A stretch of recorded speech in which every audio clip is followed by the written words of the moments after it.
গণভোট, এই ভোটে বাংলাদেশে ৭০% মানুষ ভোট দিয়েছে। সরকার এটা মানে না কেন?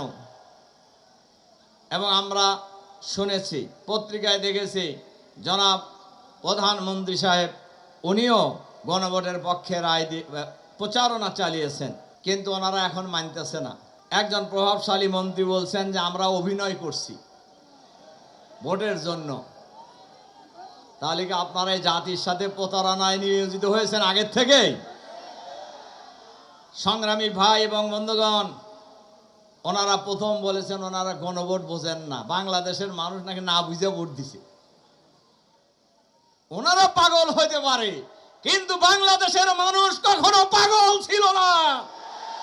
যখন যে সিদ্ধান্ত নেওয়ার প্রয়োজন, বাংলাদেশের মানুষ সেই সিদ্ধান্ত নিতে ভুল করে নাই।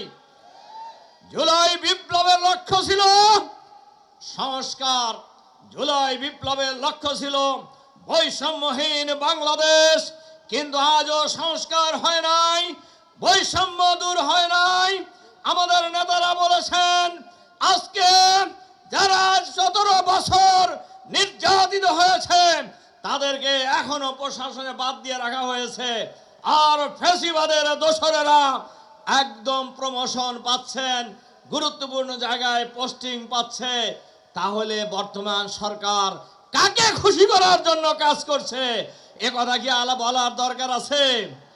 আমরা বলতে চাই না আপনারা প্রতিবেশীদের খুশি করার চেষ্টা করছেন, কিন্তু আপনাদের স্মরণ করায় দিতে চাই প্রতিবেশীদেরকে খুশি করে কেউ এ পর্যন্ত ক্ষমতায় থাকতে পারে নাই, আপনারাও পারবেন না।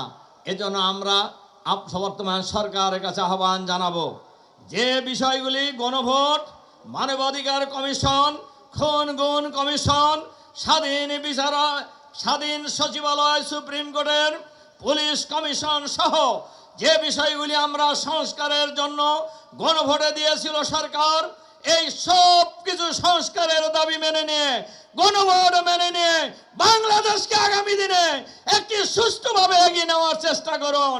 নইলে বাংলাদেশের মানুষ যে মাঠে নেমেছে, এই গণভোটের রায় বাস্তবায়ন না হওয়া পর্যন্ত আমরা রাজপথ ছাড়ব না, আমরা ঘরে ফিরে যাব না ইনশাআল্লাহ। আমরা আমিরে জামাত সহ আমাদের ঐক্যবদ্ধ 11 দলীয় জোটের নেতৃবৃন্দকে আমরা আশ্বস্ত করতে চাই, রাজশাহীর জনগণ আপনাদের যে কোনো কর্মসূচিকে জীবন দিয়ে বাস্তবায়ন করবে আগামী দিনে ইনশাআল্লাহ।